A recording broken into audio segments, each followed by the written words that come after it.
Um, Again, my name is Jamil Misbahudeen. I am the STEM supervisor at Columbia High School. Thank you for joining us tonight. We'll be going through all of our AP courses, what it's like to take an AP class, and sharing a bunch of information with you.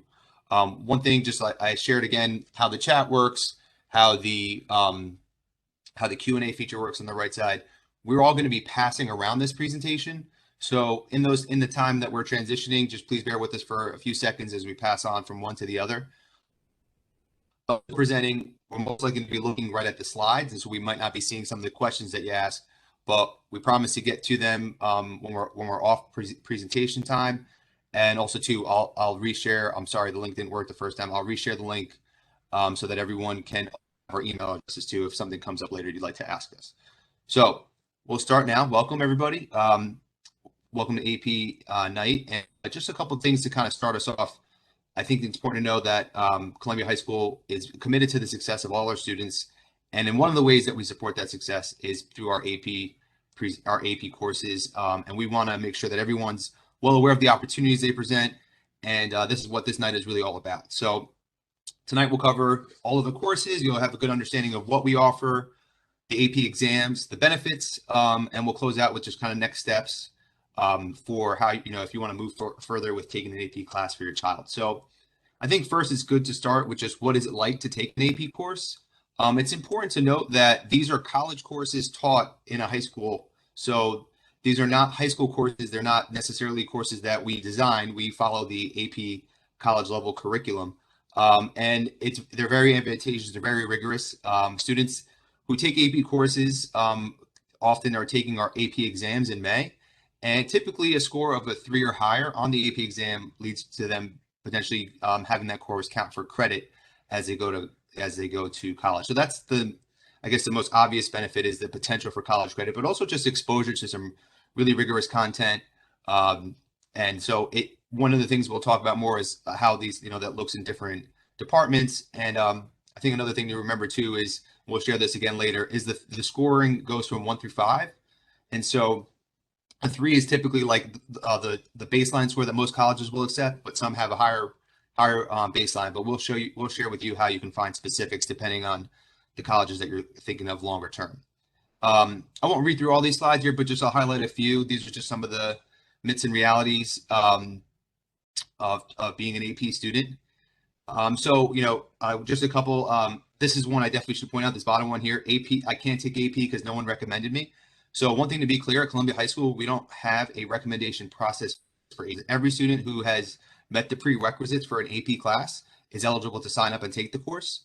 So, I think one thing that I always encourage students to do is talk to your counselor, your current teachers, obviously come see us as supervisors and as well, obviously chat with your parents. But what should drive your decision is your passion for the content and your commitment to the work that it will entail. So I'll share the slides with everyone. You can read through these, but these are kind of the things that we want to make people realize is again, you don't necessarily need to have a score of a 5. You can have a 3 or even a 4 sometimes will be enough to get you credit.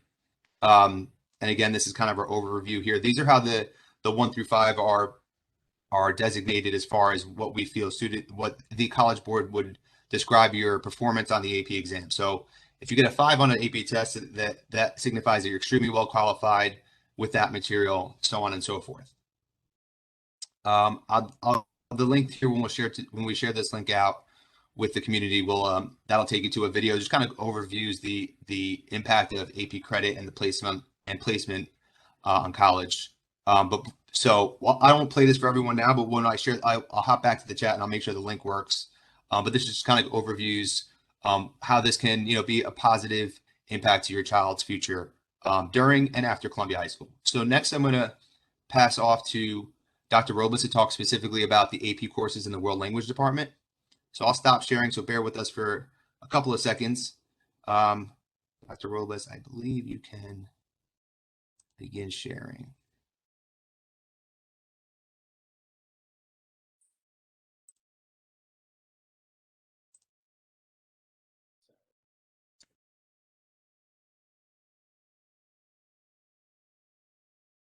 Can you see my screen now? Yes, all right. So welcome to our AP night. And tonight I'm usually accustomed to to talking a little bit later. So I piggyback on some of the things that some of the supervisors say this time. I'm the first to begin. So the first thing that I'm going to do, I'm going to guide you through what are the courses that we offer in world languages for AP. So as you can see, we offer AP in French, Italian, Spanish, and Spanish literature. As you can see, we offer the courses in language and culture. And for Spanish, we offer language and culture and literature and culture. There used to be a time when we also had French, literature, and culture, but it's not that we have discontinued the course, is that AP College Board has discontinued the course. We are hoping that in the future, in the very near future, if possibly next year, we are also going to be able to offer AP Chinese. But we're really growing the program. Our program has also studied in the middle school. It's growing in the high school, so it's really going to depend on numbers. But our goal is to be able to offer also AP Chinese. Once you get the presentation, if you click on this, you will get a slide that will take you to a more detailed explanation of the exam, the course. I'm going to go through that, but just so that you know that this is a link that will take you to some of the details about the exam.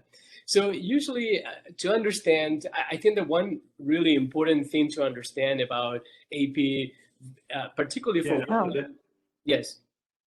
particularly for world languages, is the fact that this is an intermediate language course. So sometimes students or parents might think about the idea of, oh, is this equal to an English language course? And it's not. This is really an intermediate course. If you do well in this course, a college will give you credit for sometimes the requirement of taking a world language in college, or you will be able to then take maybe a 200 course. So this will waive you the requirement to take a 101, 102, 103 course. There are multiple ways to do that in colleges, but AP, I think that it's important to remember that it is an intermediate course and it has nothing to do with a regular English language course. Our courses are really focused on communication. So having the student communicate in the language and having the student express their thoughts. We do this through what we call in languages the modes of the communication, and those are written here: the interpersonal, interpretive, presentational. In other words, interpersonal is having a conversation with a person, listening to what they have to say, interpret what is being said, and then provide an answer. The presentational can be writing or can be also in speaking. All courses are structured in the same way as Mr. and Ms. Bakudin said. This is not really our course. We take the cue from College Board and we design the courses based on their input on what they offer us. So that's why the experience of a course in French, Italian, Spanish should be the same in terms of the structure and how it is done. The courses are taught in the target language, so they're taught in Spanish and Italian and French, and they're very much embedded in culture too. Culture is a very important part of the exam and part of the course. And that's part of why in the title you see language and cultures. It's not just the language, but also the culture. The culture is introduced in the courses in many different ways. Like you can see, it's through cultural products, talking about books, laws, convention, institutions, talking about practices, culture, or talking about perspectives, how cultures value and see or assume different things. I know that a lot of times, one of the questions that comes up is, am I ready to take this class? How do I know when can I take this class? So usually in our department, sorry, I'm trying to move this slide. We pull our students from a third-year course. So if you have completed Spanish 3, French 3, Italian 3, then you qualify to go into AP.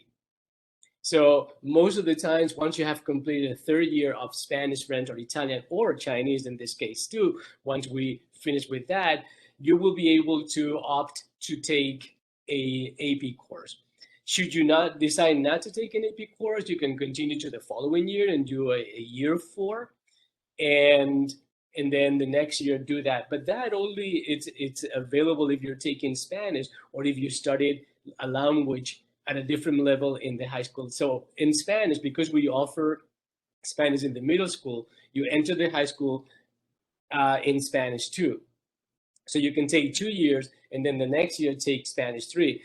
Unfortunately for French and Italian, since you start at the high school, you can take the AP classes as senior. So if you want to take AP French, if you want to take AP Italian, you have to wait until you're a senior to take it, because that way you've gone through 1, 2, and 3. Unless you're advanced learner of a language, and we can do a placement test, and you might not need to start high school French in French 1. You might be able to start in French 2 or Italian 2. But usually, student that enters AP has control of basic grammatical structures in the language, is able to write an organized essay. But please remember, at an intermediate level, nothing really advanced, is able to read authentic sources. And when I refer to an authentic source, I mean a text that has been written for a native speaker, not a text that has been adapted for another person, but a text that, a regular newspaper from a Spanish-speaking country, that would be a regular authentic source. The student is able to read those resources and is able to summarize, yes, using vocabulary from the text that they have read. They are able to listen to authentic sources, and that's what we mean by authentic. They're native speakers of a language, and they're able to summarize what they say. And, their vocabulary, they use vocabulary appropriately, and they use some idiomatic expressions, but at times it can be basic. But this is really what you see in this screen is really what we accomplished in a year 3 course. So if a student has successfully completed a Spanish 3, a French 3, an Italian 3, they're ready to take the AP class. Granted that, there might be summer work. Most of the summer work includes continue reading some of the authentic resources, reading and writing summaries. As you can see, this is an integral part of the AP class. So all the AP course languages are based on themes. And as you can see from the screen, the themes are really very broad. So talk about global challenges, science and technology, contemporary life, personal and public identities, families and communities, beauty and aesthetic. So really, the discussions in the class are about all these different topics. But we have to make sure that we cover all these topics and that we cover all the essential questions, because we never know exactly what's going to be in the exam. And whatever it is that is in the exam will be related to one of these themes. How these themes are taught in every course differs. So our French teachers might decide that they're going to start with global challenges, but our Italian teacher decides that she's going to start with contemporary life, or the Spanish teacher begins in a different way. But overall, at the end of the course, all the teachers have touched upon all these courses and worked on the essential questions that are necessary to do well in the test. I'm going to quickly go over the format of the exam. The exam has 2 sections. The first section it's really just a multiple choice reading comprehension exam. And that's 50% of the exam. That's why we do so much reading in the class, outside, inside, and that's why our summer assignment is also includes a lot of reading. As you can see, the exam, 50% of that score is going to be based on the reading and the reading comprehension. The readings that they do vary. Some of them are just straight readings. Others include audio, so the student has to read, but also listen to a part of the audio. And the second section is where the student, it's more a task-oriented test. And this is, I say that because it's really important, because sometimes it's not so much in this section about speaking the language and knowing the language, but being good at what the task is asking the student to do and say. So sometimes we find examples where a student needs to do an interpersonal writing, needs to write an email, but misunderstands the question. So even though the language in which the student is writing that essay or that email is great, if the task is not the task that College Board is asking the student to write, that section might not score well. So those are things that we emphasize in the class. The teachers know we have very well prepared teachers. Some of them work with College Board, the College Board readers, so they know exactly how to work with students and make sure that when they see a question, understand the question, what is it that you have to do, what is the task, and then respond. But as you can see, that second section is the writing and the speaking section. The last course that we offer is our literature course. Our literature course is like a literature course in college. So I hear from students that say, and I took the literature class at Columbia as a senior. It's fantastic. I went to NYU. I took a literature class there, and I was the student that was best prepared. It is a class like an English course, a literature class, where the students are going to be reading works from Spain, from Latin America, from the United States in Spanish, and they're going to have to criticize and talk about the text. It's a very literary course, and the only recommendation that I would have for the students taking a course like this is that they need to be interested in reading and literature, because that's really what the course is about. It's about reading literature, and it's about discussing literature and analyzing literature. And that's about what I have to describe, Mr. Bujardin. I think that the next one is Mr. Preston, probably. I see myself next, so I'm gonna hop in for science and math. Dr. Robles, while I'm taking over, 2 questions came into the chat for you. Yes. One was, is next school year the first year for AP Chinese at CHS? So we were hoping. I'm waiting for. We still don't have numbers, and what happens is that sometimes if we have students that are now in Chinese, because Chinese right now from 4, they're going to go to AP. If they're seniors this year, then we don't have that opportunity, but we have some advanced students that if we are able, we're going to build a Chinese 5 AP course for students. So I'm hoping. So the hope, right. Got it. And then the other question that came in was, does the Spanish taught in Columbia High School focus on the language spoken in Spain? No. So it happens that the teacher that is teaching the course this year, or has been teaching the course for many years, it's from Spain, but the resources that we use, the language that is accepted in the classroom is from all different countries.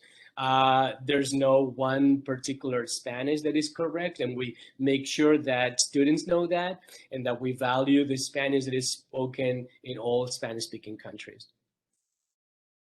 Got it. Thank you. So I'm going to just quickly, I see now that this is working, again, you'll see our courses, you'll see our email addresses. So, that's a great way to follow up with us after the presentation, again, and links to everything that we're presenting here. So I'm going to pick back up with science. And again, we're monitoring the chat and the Q&A, so feel free to throw questions in there. I'm going to start presenting here. Again, my name is Mr. Misbahuddin. I oversee science and math at CHS.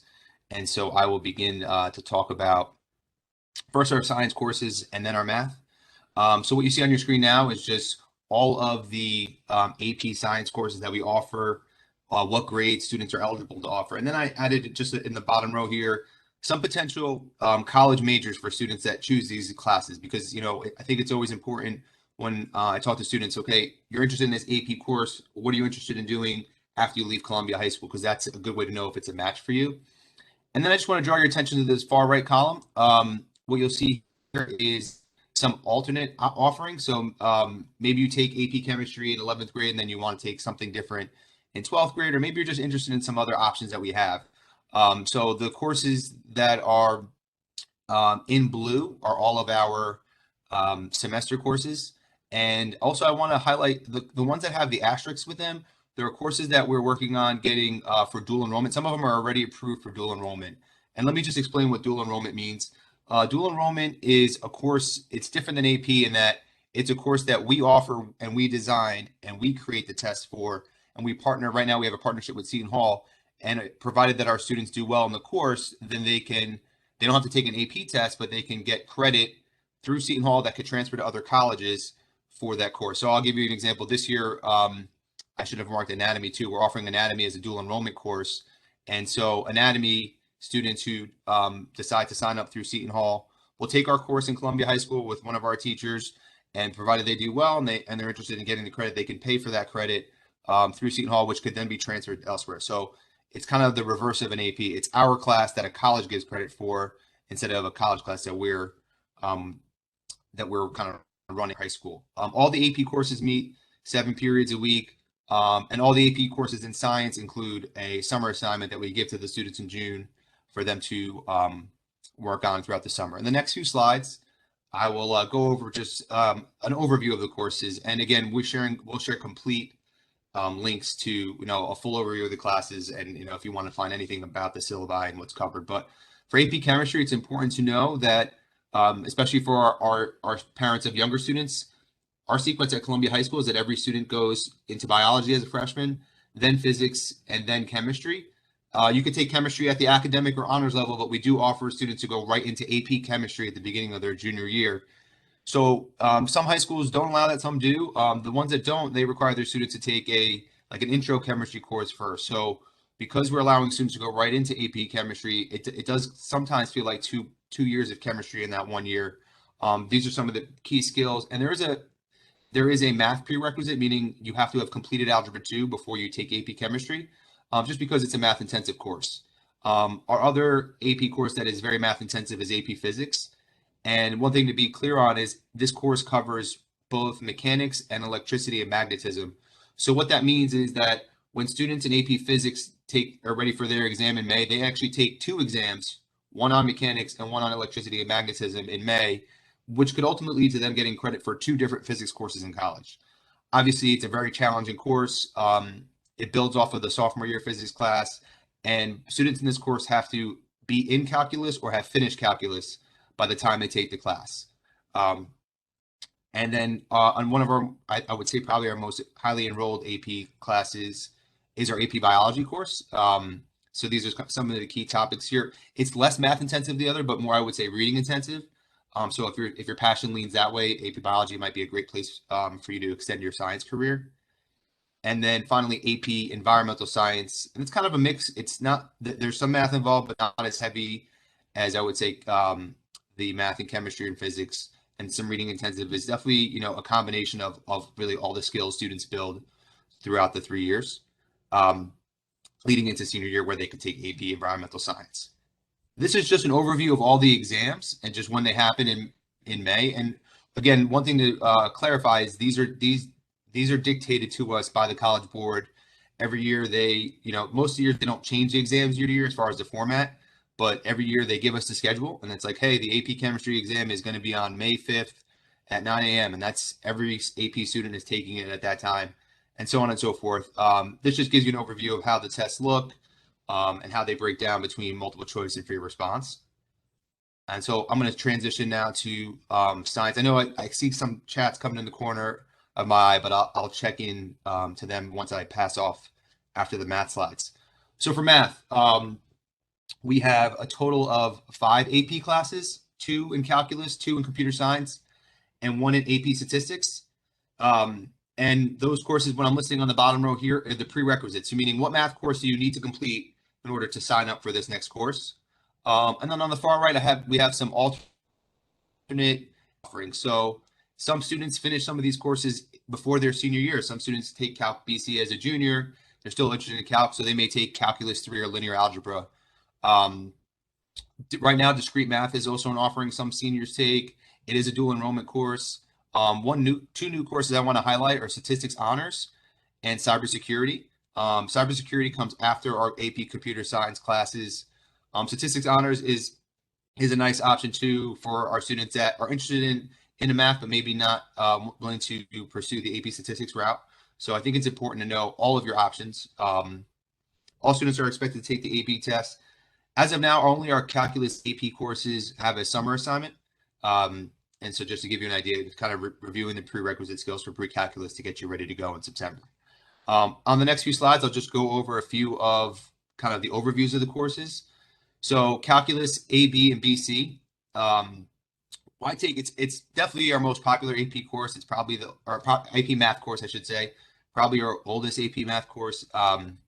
And, I think a lot of people are interested in it for often the right reasons, is because they really love the math courses that they've been taking and they want to keep going further. One thing that I always point to is really a lot of times how well you do in Algebra 2 is a good predictor of how well you'll fare in calculus. A lot of work, a lot of independent practice. There's not. Remember, these teachers are bound by the time that the College Board gives us. So if they have to get everyone ready for May, there may be some times where they have to. Maybe I'm just going to do one example, and then I'm going to give you a few to try at home tonight. So that could be an experience you may have in an AP Calculus course. I'm going to highlight this middle question here. I often get this question: which calculus should I take? What's the difference? Obviously, A, B, and BC are the ones for AP that are AP classes that you can get AP credit for. Honors is less rigorous. There's no AP test. There's no AP credit for it, but it does allow the teachers to be more flexible with the students. The difference between A, B, and BC. So AB calculus is equal to 1 semester of college calculus. BC calculus is equal to 2 semesters. So the way we operate in our school, if the students can go right into BC if they want, it's going to be a very packed year. The teacher has to cover 2 semesters worth of work before May. Whereas in the AB class, the teacher has to just cover 1 semester worth of work, and they have more time for reviewing for the test before May. But as far as the rigor, it's the same. It's just the BC class goes a few more chapters into the book, I guess is the best way I can describe it. A lot of parents ask about, what are the routes to calculus? And so this is just to show you there are many ways to get to calculus. It really all is dictated by when you take Algebra 1. But every student in our district is taking Algebra 1 by 7th grade, by 8th grade, or by 9th grade at the latest.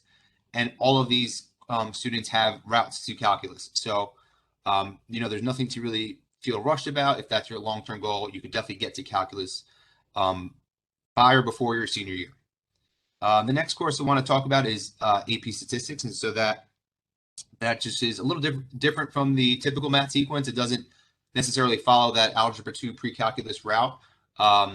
I think it's a really important class. I think you could argue that it probably applies to even more fields than calculus. This course is just, something that we offer for students who are interested in pursuing more of the statistics and probability route. We can share the full description of the course in a little bit. And then we have our 2 AP coding classes, AP Computer Science Principles. This is the newer of the 2. It's an interesting course because it's not just some coding. On all of our students take an intro to coding course before they take this class, but it also has some more big picture infrastructure questions about computer science. So like something like, how does an email work? When you press send and have someone's address in, what actually are the mechanics that get that information to the person you're sending to? So that's obviously not a coding task, but that's more of like a bigger picture internet functioning. And then the other course, which is a more traditional coding course, is AP Computer Science A. It uses Java. It's very coding intensive. The students are constantly working with code, either analyzing, writing, or testing it. And I guess just, again, the difference here, Comp Sci A is very coding dense and more specific, and Comp Sci Principles is some coding, but also some broader aspects of computing. And one other main difference, the Computer Science Principles has a 2-part exam. One part, students submit a project in advance, and then they take a test. Computer Science A is a test on the day of AP exams, which you'll see. I believe I have it on the next slide. Yeah, so here's all of our exams in math. Obviously, the AB and the BCs and calculator and non-calculator sections allowed. Again, Computer Science Principles, students submit a program in advance. That's 30% of their test grade. And then they take an exam. Computer Science A is just one exam on exam day for 3 hours. Again, you can read all about this in our handout, but I just want to give you an overview. And that is nearly the end of the slides for math and science. I just want to close out with just some things to consider. And I know that my colleagues have spoken and will speak about this too, is just the rigor. Remember, these are college level courses. They're dictated by the college. And so pacing is not something we can control sometimes. In an Algebra 2 class, if the teacher's noticing that maybe they need to spend more time on things, they can push the test back. But as I said, those tests in May are coming, no matter what. And so we sometimes have to push the pace when we need to. Another thing to think about, I think, when you're making these decisions is to kind of take a self-assessment. of all of your commitments. Think about, how many AP or honors classes you're taking. Are you in any clubs or sports or after school programs? Because, these things can pile up very quickly. And so I think whenever, students start to plan their schedule out, I do like to talk to them about what's the rest of your schedule looking like. It's great that you want to take AP statistics. What's the rest of your schedule looking like? Are you involved in things after school? Because, that timing in May, it's about 2 weeks of exams. So if you're taking 3 or 4 APs, that means you're taking 4 AP tests in a 2-week span. And so I think it's important to just kind of recognize that. The third bullet point here is just talking about your grade tolerance. It is obviously more challenging than an honors or a regular level course. So sometimes we'll find a student, the first time they take an AP class, they may not get like the A+ that they're used to getting with ease. But many times with working with the teacher and persevering, they're fine. But I just want to kind of caution everyone, like it is definitely a challenge that we want to make sure that we're making students aware of. And they will obviously be supported throughout their endeavors. And then this last bullet point, when you get a chance, you can just Google this phrase, AP test college credit, and that just allows you to type in any college, look up what they require. Because I know I said earlier that 3 is the kind of the baseline score, but some schools may have a higher requirement. I'll give an example. If you're taking Calc AP, but then you're bringing it to a school that's maybe not a math focused school, maybe a 3 or 4 is okay. But then let's say you're taking Calc AP, but you want to be an engineering major at MIT, then they may have a higher bar. Maybe you need a minimum of a 4 or even a 5 for them to recognize that for credit. So if you just Google AP test college credit, that'll allow you to kind of really configure, what the requirements would be. Thank you for listening at it. I know I covered a lot there. I'll hop back to the chat, and I'll pass it over to Mr. Mano for our final performing. Thank you, Jamil. Let's get this set up. And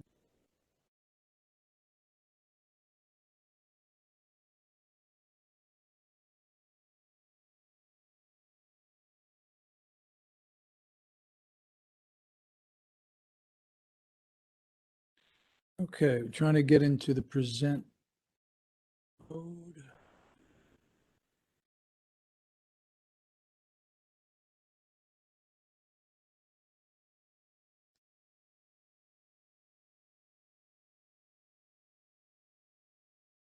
Are you able to see my screen at this point?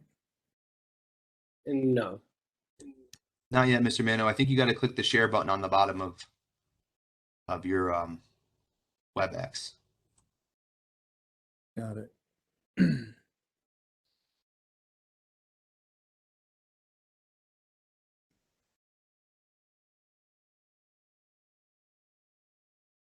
So I have a Mac, and it seems to be giving me some different pop-ups. Jamil, any chance you could Do you want me to share? share and you tell Yeah. us to go through It took me to a security preference for some reason. So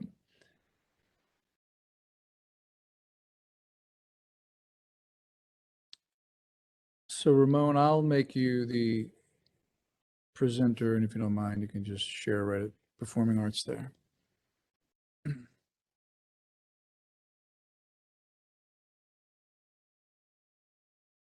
So good evening, everyone.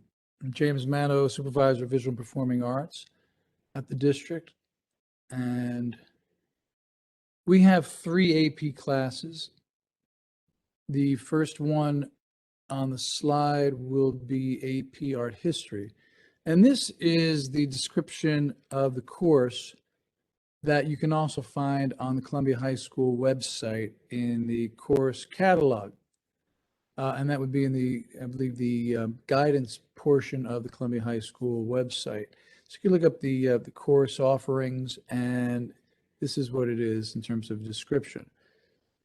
This course really is not geared to, you don't particularly have to be an artist. It is what it is. It says art history. So if you enjoy reading, enjoy fast-paced, kind of high academic course, a lot of writing, memorizing dates and facts, this is the kind of course for you. Dr. Robles, if you change the slide, please. You can see This is a breakdown of each unit, and it shows you the percent that each unit is worth toward final exam. And so it really is a lot of studying, a lot of writing, a lot of reading, in fact, memorization throughout the year. And I think there are close to 1,000, or sorry, 250 works of art that you really need to know about, write about, and understand before you take the final test. So that is the nature of the course. That is the nature of the breakdown. Dr. Robles, if you flip the slide, please. We also offer AP Music Theory. Again, this is the course description from the course catalog. AP Music Theory is quite challenging if you haven't taken music theory before.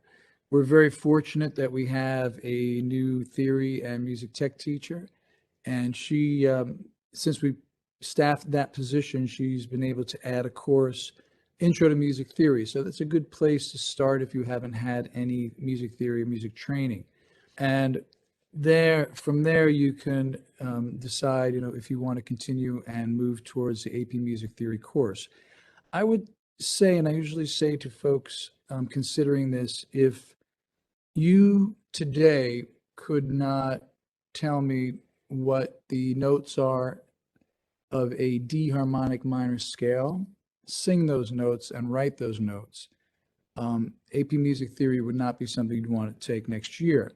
You'd want to take the prep course, and you probably would want to take some other courses to really get assimilated with a language, because it's like a foreign language. It's a musical language, and there's a lot of comprehension and nuance to understand. Flip the slide, please, Doctor. Here's a breakdown of some of the chapters, some of the units within the course in terms of analyzing music, analyzing notated music, converting between performed and notated music, complete based on cues. In 18th century music is studied. Also, stylistic genres within music are also studied. Slide, please. And here's a breakdown of the units so you can see all of the items that are covered. Again, this list is available on collegeboard.com. All of the breakdowns and units for all the AP courses are on collegeboard.com. So I've pulled this information for tonight for ease. Next slide, please. And here's some of the concepts to think about once. So it's, if you know some piano or you know some instrument or you're a singer and you know some of these concepts, that's a great start. And there are a lot of additional concepts to add, like sort of like a figured bass, understanding the Roman numerals behind the theory progressions and chordal progressions. And then understanding the language enough so you can sight sing, because on the final exam, you do have to record yourself singing and analyzing music very quickly. Slide, please. And the third course that we offer, AP Studio Art. Here's a description again from our course catalog. AP Studio Art is for someone who's really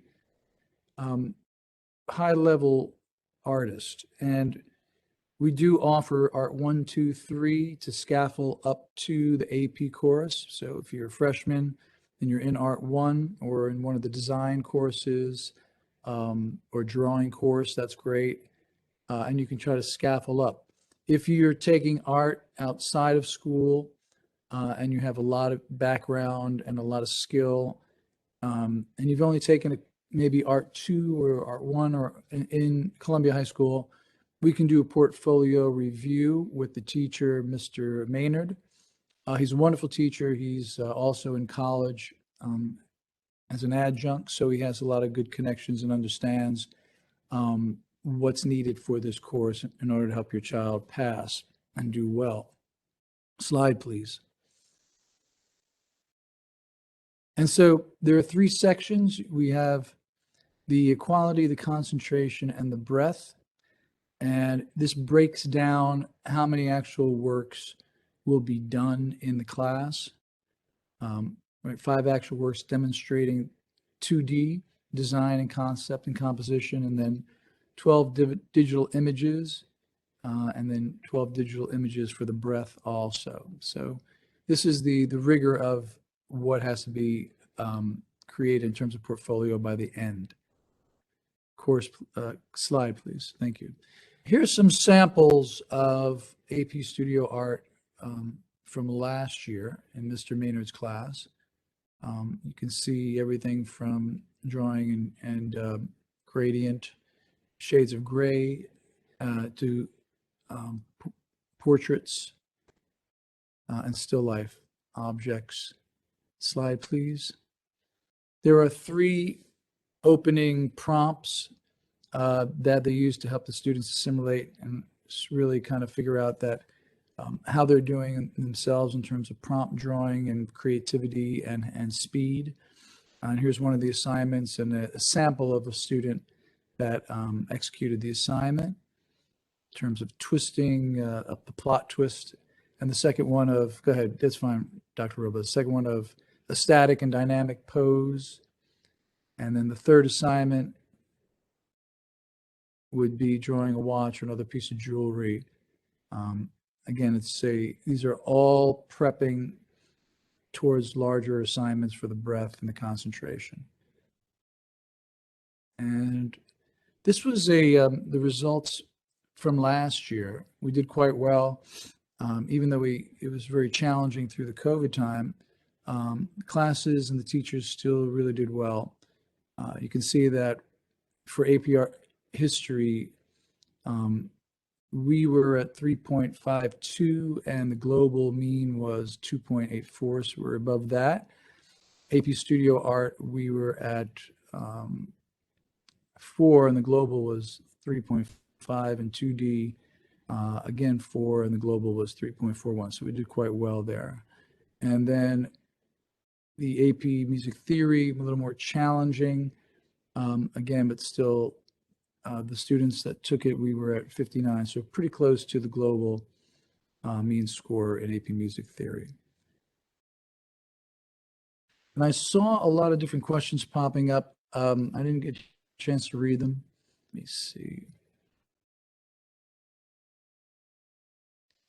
Unless, Frank, I know you've been taking care of the chat. If there's anything else you The one need to question, answer? Mr. Mano, I could read it to you, Mr. Mano, was about can sophomores take AP Music Theory? Sophomores, yes, absolutely. Again, I think, it depends on how much you know of the language, of musical language, before you make that decision. I think it's a really good idea for the student to connect with Miss Veit, Emily Veit, who is our music tech and AP Music Theory and Intro to Music Theory teacher, and just have a discussion with her and kind of talk about what you've done. And she could probably even give you some sample prompts and things to work on at home and see how fluent you are in the language, and then make a decision from there. She can guide you in that. Okay, great. Let's turn everything over to Dr.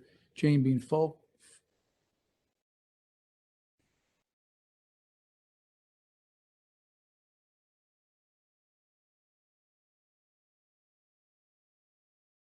Good evening, everyone. I'm Dr. Jane Bean Folks, and I am the K-12 ELA supervisor for the district. And I welcome you all to tonight's presentation. I'm going to talk a little bit about the English department. We have 2 courses, and both of our courses, I will say, are geared towards readers and writers who are they're craving that academic rigor at the college level. And those are the students that I would say would really be passionate about the content and would be really, I think, enthused by taking these 2 courses. The first course is the Advanced Placement Language and Composition course, which is offered to juniors. And then the second course is the Advanced Placement Literature and Composition, which is offered only to seniors. So let me talk a little bit about the AP Lang and Composition. That's a course that it's really looking at the development and the revision of evidence-based analytical and argumentative writing, and the rhetorical analysis of nonfiction text. So this is a course that's heavily weighted towards nonfiction reading of prose, the variety of types of nonfiction genres, the discipline and the rhetoric that exists within nonfiction reading. So if you're really into nonfiction text and reading, this is the course for you, as well as if you're really passionate about writing, this is a great course to take. The only thing I will say about this course is that you want to be able to have the time to do the work because there is a lot of writing. But if you're passionate about writing, it's an excellent, excellent course. The other course is the AP Literature and Composition course. Now, this course is really about careful reading and critical analysis of fiction lit. So you're really doing a lot of reading in this course. It's heavily, heavily weighted towards reading, analyzing, and writing, right? It has fiction, poetry, drama from a variety of time periods. So if you're a reader, this is the course for you, coupled with the writing. Both of these courses have a summer component, and the summer component really is tailored to supporting the student throughout the school year. Very often students will say, well, can I just come in and do that summer assignment in the last 2 weeks of the summer? And I would say you could, but the purpose of the summer assignment is for your instructors to get to know you as a reader and as a writer so that they can tailor the work in September to support you so that you can grow as a reader and to grow as a writer. There's a lot of reading and a lot of writing that happens in this course, in both of these courses, and it's difficult to support you as a reader and a writer once we're into that pace and the rigor of an AP course. We just don't have the ability to slow the pace of the course down. So the summer work is crucial to being successful during the school year. So moving on, just a little bit about the two exams. They're both 3 hours. The AP Lang course is 3 hours and 15 minutes in length, and the Lit and Composition is 3 hours in length. They both have multiple choice sections. The Lang and Composition has 52 to 55 multiple choice questions, but they're nonfiction based. Whereas the Literature and Composition is more fiction, drama, verse, and prose, right, based.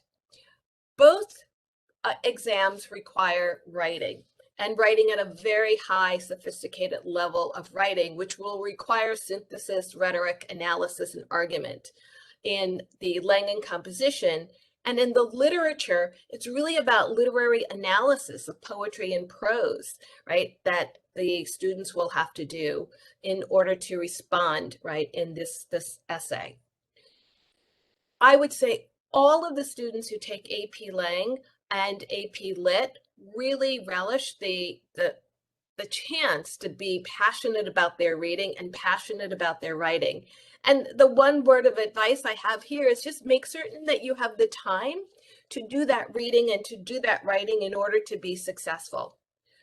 But I would be remiss if I didn't share with you some of the other electives that we also offer in the English department.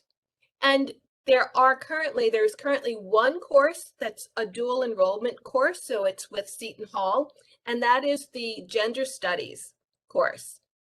And we have 2 prospective additional courses coming in the fall that would be dual enrollment, so stay tuned for that. Those courses will be the creative writing as well as the poetry course.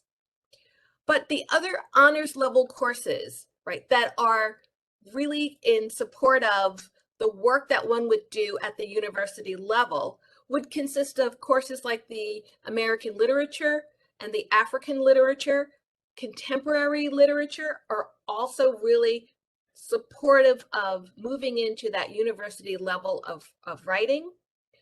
The Shakespeare literature, literature and performance, literature and philosophy, literature of social crit, and world lit are also courses that I would strongly recommend if you are looking to go into higher ed in the writing area.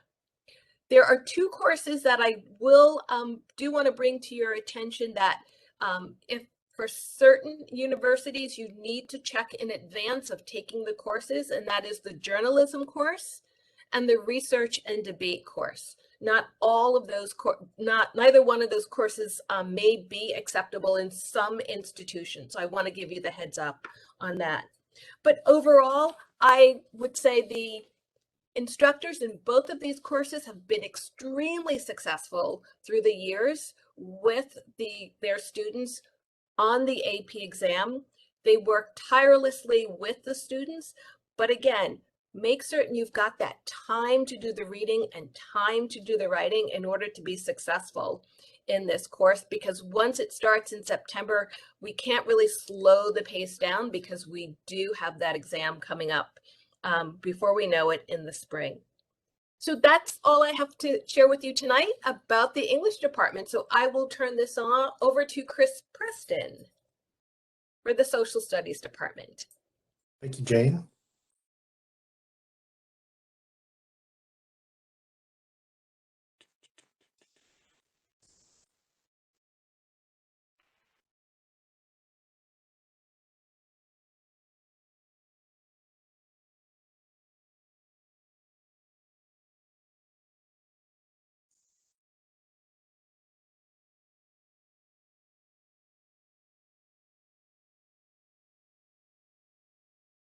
You see my screen now? No? Not yet. Okay, hold on.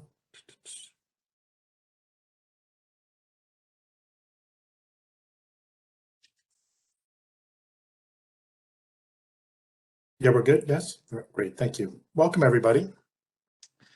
We're turning the corner towards the home stretch here. I'm going to give you an overview of the course offerings for the Social Studies department, and then we will segue as a group into discussing the AP benefits and our next steps. So without further ado, in Social Studies, we offer 5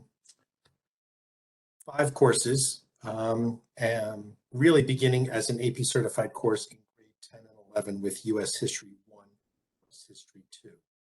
I'll start here as the foundation before I branch off a little bit. 2 years of US History is required by the state of New Jersey, and so we run our AP course commensurate with honors US 1 and US 2 in grades 10 and 11. So our AP course for US History is a 2-year course. And in the vast majority of cases, the students will actually loop and have the same teacher both years. So that's a very fantastic feature of our program there. But starting in grade 9, while we call the course World History Honors, we also look to position that course in a way where we expose students to the ways of understanding and the types of skills and assessments that they will experience in a rigorous course, and that rigorous course is AP. And so students currently in grade 9 will be taking many of the same types of assessments, have differentiated reading tasks, and the purpose is to give them a taste of what it would be like in a way that's appropriate for 9th graders to the exposure of a rigorous course. And so I'll speak more to that in a second. And then lastly, in grades 11 and 12, we offer the following 4 AP courses, and I'll talk a little bit about those in a moment. But specifically for our freshmen, the goals of this World History course are as follows. We want to introduce the disciplinary practices and reasoning skills, as I said, associated with a rigorous course in a manner suitable for freshmen. We want to help them develop the confidence to tackle challenging coursework. And that's something that we do over time. In fact, we don't really like to promote the exam and push the exam and really tailor it as we would when students are, juniors and seniors. It's really a way to kind of develop their exposure and to develop their skills. And we want students to take risks as well. And these are, risk-taking in a supportive environment. And so in an older grade, where they might be taking time tests more frequently for multiple choice in an AP course as a junior and senior, we really don't look to kind of do that with freshmen. We expose them to the thinking behind those assessments, and we grade them less rigorously because we're looking to develop support for them. Taking the AP exam in World History in grade 9 is not emphasized and is not required. Taking the exam is an option for students and families to consider. I will say, though, that College Board has moved up the registration for AP exams up until the fall. And so, unfortunately, teachers really like to kind of build that level of rapport and confidence with their students before they introduce that. So it gets a little ahead of our, our comfort level in that respect, but that just kind of lays out the timetable of when that decision has to be made. These are some of the reasoning skills that we develop beginning in grade 9. And it's important to note, though, that as I mentioned with World History in 9, US History in 10 and 11, and later if European History, all 3 courses use the exact same rubrics for evaluating student writing. That's an important piece to emphasize as well. Beginning in grade 10, as I mentioned, it's a 2-year course. Participation is required for both years, and enrollment after grade 10 is not permitted. You'll see once you get the presentation, I won't go into a lot of depth about these courses whatsoever. This is a general overview, but I've hyperlinked the actual course pages to our presentation. So you can actually go, for example, European History, scroll down where I'll discuss the skills you'll learn. And most importantly, you can really then begin to look at the course content itself. So in AP Euro, for example, you can see the units of study. And if we wanted to look into the Age of Reformation in terms of specific content that we would discuss, that is shared with you here. So that is offered for all of our courses there.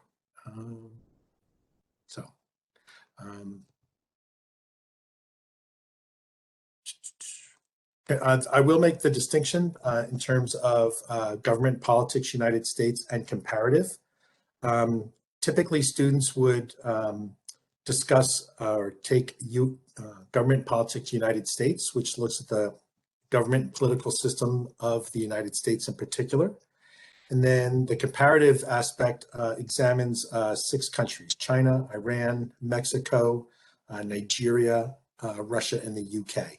And that's more of a comparative model. It's not a prerequisite to take one versus the other, but in looking real quickly at comparative, you can get a sense of there's some of the same elements that you would see here, but this would be a nice complement that if you wanted to do that as well. Okay.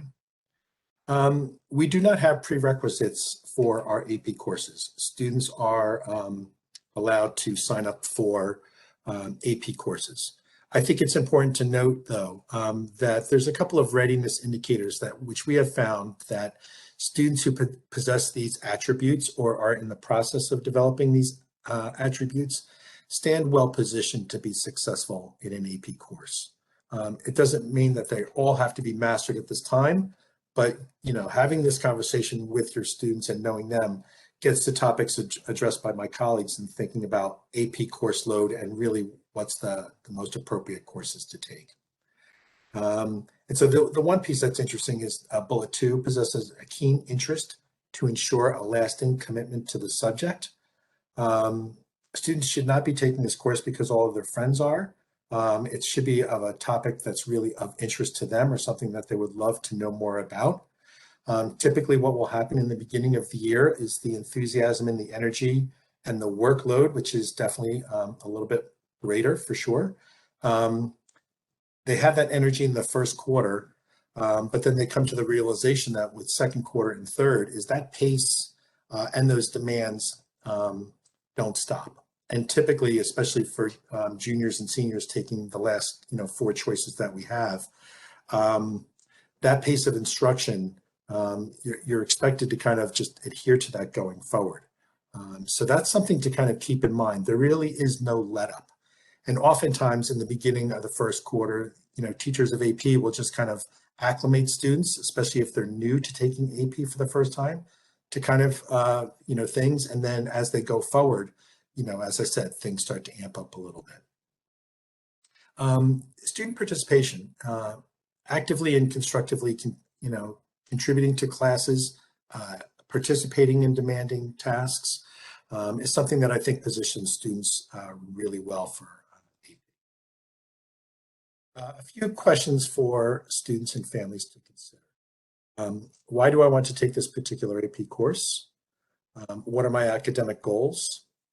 Do I really enjoy the course subjects? Students who we find that struggle in AP don't have a love or passion for it. And so then, what would become like, an interest in, opening up and cracking up a textbook or, having a study group with 2 or 3 friends on a Sunday.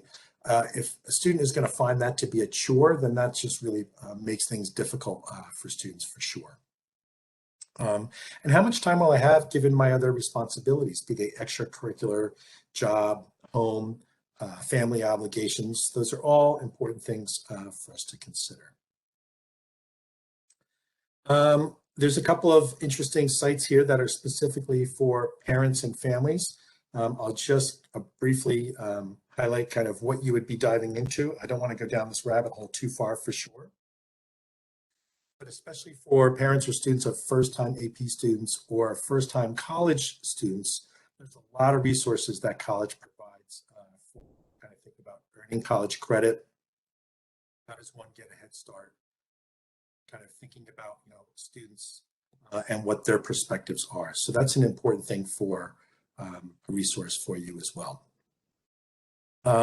There's several more helpful sites that we've included here. If you're looking at financial aid, how do you find whether there's college is the right fit for you? Something that I wanted to just share with regard to the Parent Action Plan. And the College Board provides grade level support and action plans depending on which grade you have. And we could go really back a little bit. If you're in middle school, 9th grade, borrowing from your 401k, but if we take that sample for a 10th grader as an action guide and just slide down a little bit, by season, they kind of give you some bullet items to just kind of be germinating in your family's heads and some suggestions about, if you're going to take your first college visit, what would that look like? How do you, use these exercises to make a career worksheet? And so this is very helpful. What are the benefits of extracurriculars, homework tips, etc.? So I just wanted to share that with you to give you a sense of, here's an offering for you.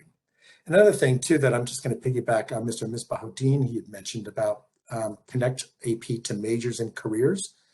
And so that link for you, one of the things about, whether we decide what we want to do in college or what AP classes to take, almost starts with eliminating things that you're not necessarily wild about. And that might be a way to kind of hone down the search and looking at college of the vast Pacific Ocean and, what do I do, so to speak.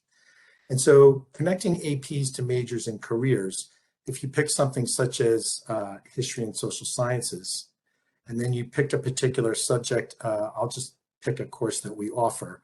Let's just take AP psychology, for example.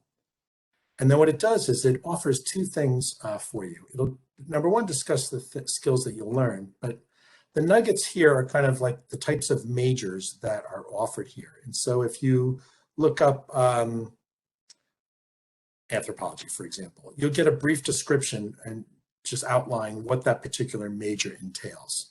And, your student can kind of peruse that and say, well, I don't really think that I'm interested in that, or, that holds some interest for me. And so there's 60 majors that College Board has identified that aligned well with this course. And interestingly enough, also to take that a step further in thinking about identifying careers that one might be interested in too. And so as a, junior going into senior year next year, or, current seniors as well, maybe there's a few here, you can really start to then think about those particular careers which might be interested based on the AP courses or topics that you are interested in. So that's just some of the helpful sites that we would like to provide for you to peruse. At any time, if you have questions about how to navigate this, feel free to reach out to us and we'd be happy to help you. Just a separate page of the student pages by course that are available, and they're all hyperlinked for you as well. I'll just stop. I can't see the chat right now, but if there's any questions, if someone wanted to read it, I would address something really quickly. Mr. Preston, there are a couple questions looking for clarification again on the World History Honors and taking the AP exam, even though it's not an AP course. Do you mind just kind of going over that one more time? Absolutely. Thank you. Students have the option to take the AP World History exam in grade 9. We prepare students for the vast majority of the content of the course, but we obviously can't do it all because there are students, I would say more than half of students in honors, that are not going to take the exam. The beauty of the AP exam is, and this is why we specifically did not want to label it honors, or I'm sorry, label it as AP, is that if a student takes honors world history and decides to take the exam, they get great exposure to it. And our view is kind of that we treat this kind of like the PSAT. We're preparing you for a course down the road, and the results are your own. Colleges won't accept it for AP credit because it's listed as World History Honors, but they also get valuable exposure to what the structure of the test is like.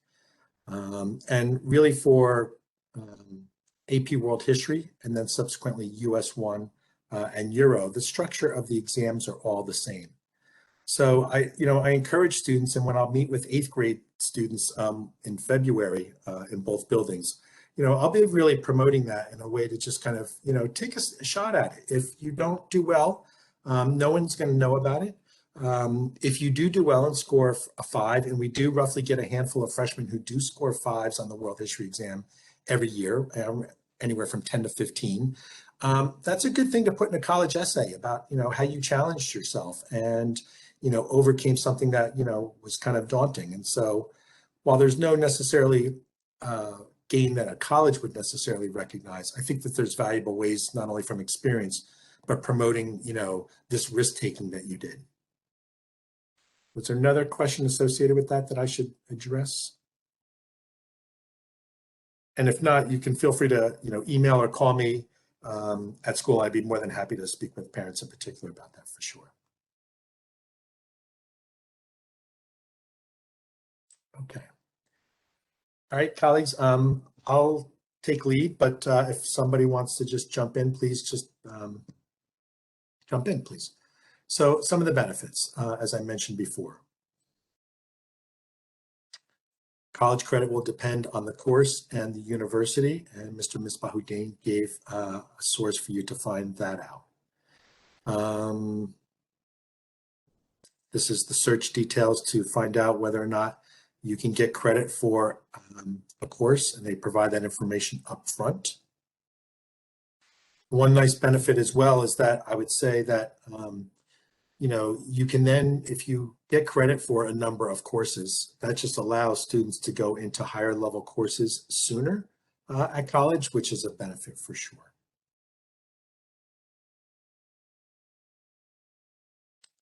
Our students do incredibly well across the board in advanced placement. We've got a number of outstanding veteran teachers who are well-versed in AP, incredibly passionate. And pre-pandemic levels, we are constantly hovering about 80% of our students score above a 3. And that's a fantastic achievement. We exceed by far statistics across the state by state comparisons. Our students do extremely well. And this is just a chart of the year-to-year results. Total number of AP students, and then the number of exams. So this is roughly, we take 1,100 exams, roughly give or take in a school. So that's roughly a little bit more than 50% of our students, our exams with our student body. So anything that colleagues we should pause to add or answer or give more clarity to? I was just going to say there are some questions about the CANE program versus some of our dual enrollment classes. I know we'll have a special night with Ms. Ballison. I'm not sure if you're going to be there, but I know Ms. Fleming will. Oh, you will be there? Great. And Dr. Friedland. And we'll talk specifically about that program for 8th grade parents because, for example, there are college courses that they are taking right now. I mean, there are classes that our CANE scholars are taking right now that are at CANE, but not necessarily dual enrollment classes because they're high school classes. But when they are taking classes when they're upperclassmen, those will be dual enrollment classes. So it's just a different program, but I think Ms. Ballison said it perfectly. The dual enrollment here, whether it's Seton Hall or if we're going to be partnering with other colleges next year, in additional colleges, I should say next year, those are for students who are here all day and then taking that those courses. Correct, Ms. Ballison? Correct. So everyone who might be interested in learning more about the CANE Scholars should definitely go to the info night. I may be going just as a participant, so I can also learn more about it. It took me a while to kind of wrap my head around the CANE Scholars program. I actually had to go to an info session there to fully understand what it was. So it's too much to go into detail about tonight. I definitely recommend you come to the evening, but the biggest difference that I kind of have walked away with and has been confirmed from our students' experiences this year, is just knowing that doing the CANE Scholars Academy program really means spending a lot of your high school experience at CANE, not at CHS. So that's really the big difference that you want to think about if you're going to be applying for that program. Is it's really not a traditional high school experience. Then it becomes almost like half of a college experience. But you can have the full CHS experience with all of our after-school activities and everything like that. And still be able to take advantage of these offerings through dual enrollment and AP courses at CHS. Yeah, and that night will be announced soon. And then there was a question about, just a really great question about, how do students navigate this, or where do parents go to help their child navigate all of these questions? Well, Jamil had a great point of the counselors, that's a great resource. But Ms. Ballison and I also will be working with several partners, whether there are student panels, different assemblies to really look at the program of studies. And we also will have a special night devoted to that coming up in February. February 8th, everybody, make sure you're there. It's more of a general course selection type of night where we talk about all of our courses and not just focusing on AP. So hope everybody can come to that as well. And we'll have a separate night on February 22nd just for our 8th graders, where we'll talk not only about course selection, but also about CHS in general and clubs and sports and all those big questions that we get from our new students.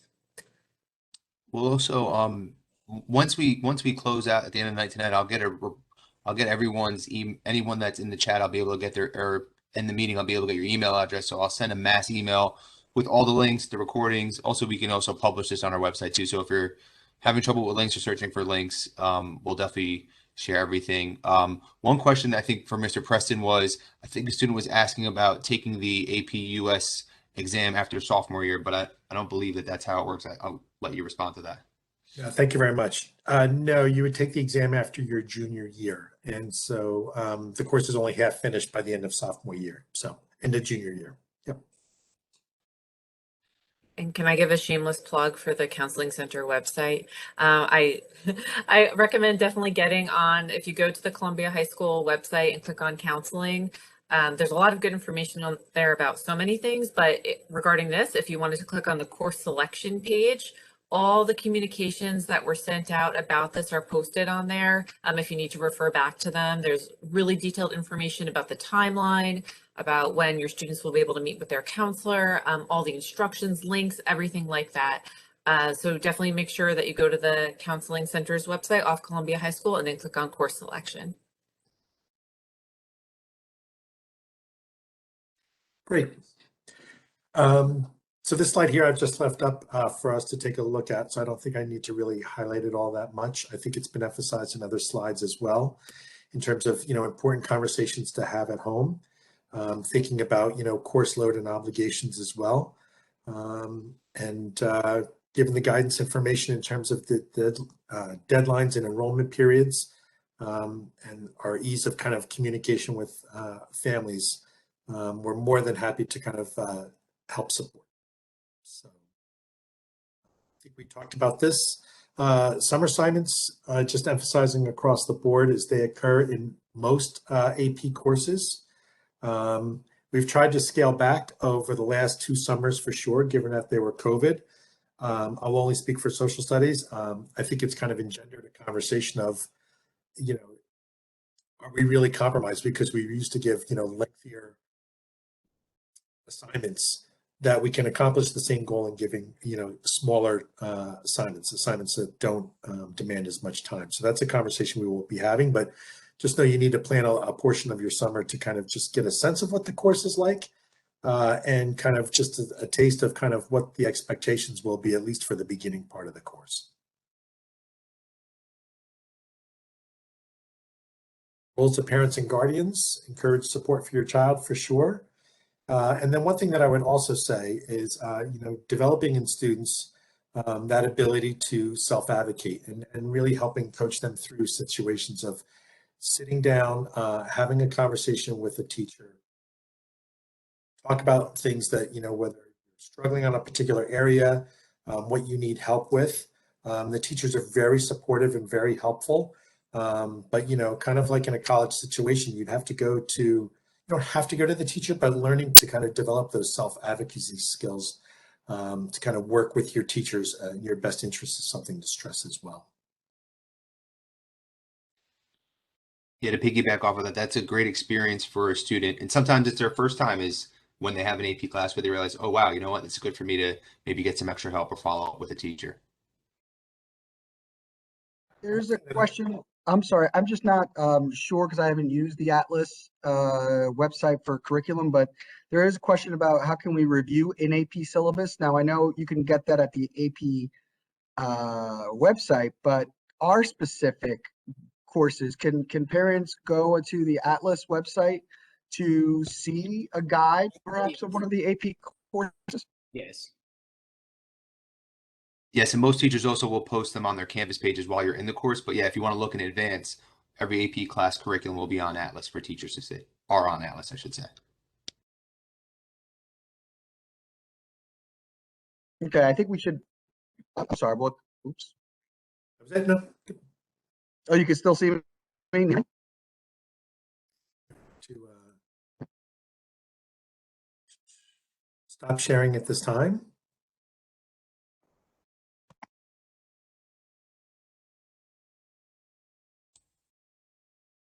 So any final thoughts, words from Mr. Sanchez, Ms. Balsone, Mr. Misbahoudin?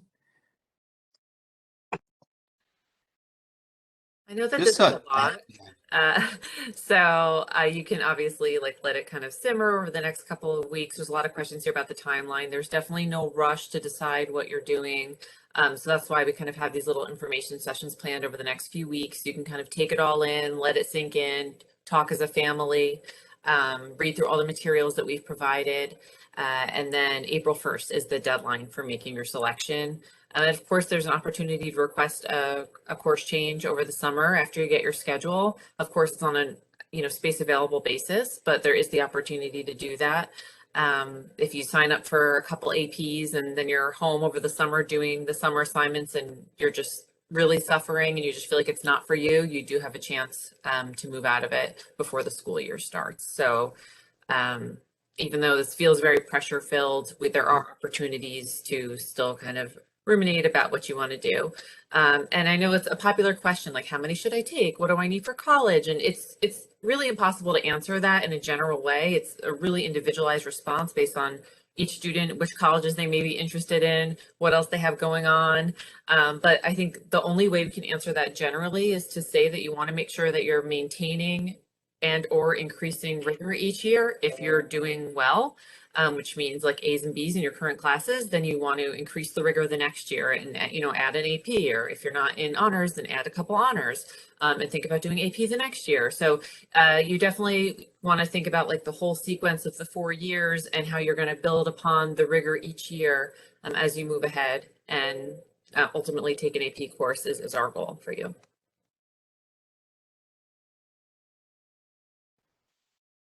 Okay. Thank you, everybody. Okay. Thank you, supervisors. Thanks, everyone. Just give us a couple days to get this onto YouTube, and then once that link's on there, I'll send a mass email out to everybody. You don't have to share your email address. We'll have it, and we'll have all the links. We'll add anything that you've been requesting in the chat will be available to you. And again, to piggyback off of what Ms. Ballastone said, I think the number one thing you can do as a parent is to be informed and ask questions, and you're all already doing a great job of that tonight. And so you'll have our contact information for anything to follow up. Thank you and have a good evening. I'll stop the recording now and we'll sign off in a minute. And Principal Sanchez is saying that his laptop died, so he apologizes. Goodbye and thank you, he says. Thank you, everyone. Bye now.